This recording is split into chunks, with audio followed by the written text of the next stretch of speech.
आज 20 तारीख है और 2 दिन बाद वो डेडलाइन जो पाकिस्तान के कहने पर एक तारीखी डेडलाइन हुई, जंग बंदी हुई, जिसकी वजह से अमेरिका और ईरान की उसकी डेडलाइन 22 तारीख को ख़त्म हो जानी, आज से 2 दिन बाद।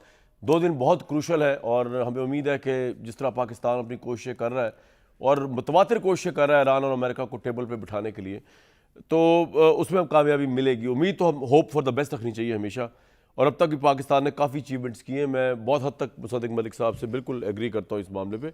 आसिफ दुरानी साहब साबिक सफ़ीर हैं जो ईरान में तैनात रहे, उनको भी प्रोग्राम में वेलकम कहते हैं। आसिफ साहब, ईरान के मतलब कुछ थोड़ा बताइएगा कि ईरान को अगर आप हमें समझा पाएँ कि ईरान के भी हालात बड़े ख़राब हैं, लेकिन वो बड़ी स्ट्रेंथ का भी मुजाहरा कर रहा है, मैक्सिमिस्ट अप्रोच भी रख रहा है, मसल्स भी दिखा रहा है। How to deal with Iran in diplomatic terms? देखिए, how to deal with Iran is a tough question, क्योंकि वो एक रेवोल्यूशनरी सेटअप है, 47 साल से चला आ रहा है और उसने अपना एक जो लोहा मनवाया है, डे वन से अमेरिका ईरान के सिस्टम के खिलाफ तो रहा है। जी और जब भी ईरान के अंदर कोई ऐसा ओकेजन सामने आता था तो वो ये कोशिश करते थे कि ईरान के जो रेवोल्यूशनरी सेटअप है उसको नुकसान पहुंचाया जाए।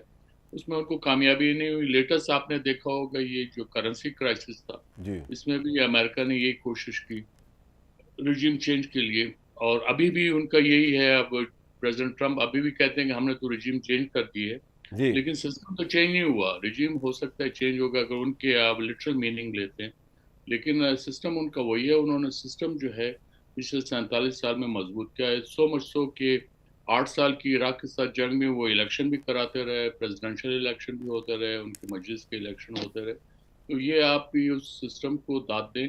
उससे इख्तलाफात हो सकते हैं, उनके तरीक़ाकार से इख्तलाफ हो सकते हैं, लेकिन ईरान ने बहरहाल एक इस्टेब्लिश कर दिया सिस्टम को और वो पिछले 47 साल से चल रहा है। जी।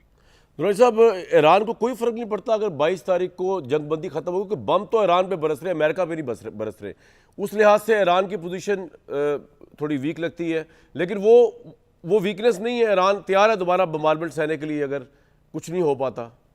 देखिए, अभी ये जो 39 दिन की जंग थी उसमें भी ईरान तो काफी तबाह हो गया। जी अमेरिका ने कोई 10,000 सॉर्टीज की हैं, इसी तरह इसराइल ने भी 10,000 के करीब जो है, मैं सॉर्टीज कह रहा हूँ, उसमें जहाज और मिसाइल के और ड्रोन तमाम शामिल हैं। जी और उधर तकरीबन 3100 ईरानी मारे गए हैं। फिर इसराइल के अंदर जो है, अगर जो कहते हैं 26 लोग मारे गए, लेकिन उनमें जो जख्मियों का रेशियो वो 6,000 से ऊपर है। और उन्होंने जो है एक वो मीडिया बैन भी लगाया हुआ है अपनी, ताकि लोग जो है वो नर्वस ना हो जाएं। और अमेरिका के अंदर भी कोई 13 डेड बॉडीज गई हैं। तो वो वजह है, ज्योग्राफी है। ईरान के ऊपर तो उन्होंने हमला कर दिया है, एयर सुपरियॉरिटी अमेरिका की भी थी और इसराइल की भी थी, लेकिन उनको जो अगर सबसे बड़ा वो रुकावट है वो ज्योग्राफी की है, वहाँ वो अपने बूट्स ऑन ग्राउंड कभी भी नहीं करेंगे, ना अमेरिका करेगा ना इसराइल करेगा।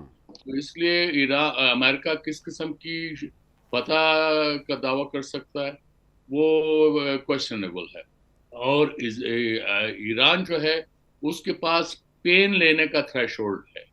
ये तो जब आप जंग की बात करते हैं, तो जब इन नेशंस की बात करते हैं तो उनमें पेन लेने का कितना थ्रेशोल्ड है वो मैटर करता है। अमेरिका के पास पेन लेने का थ्रेशोल्ड नहीं, वो डेड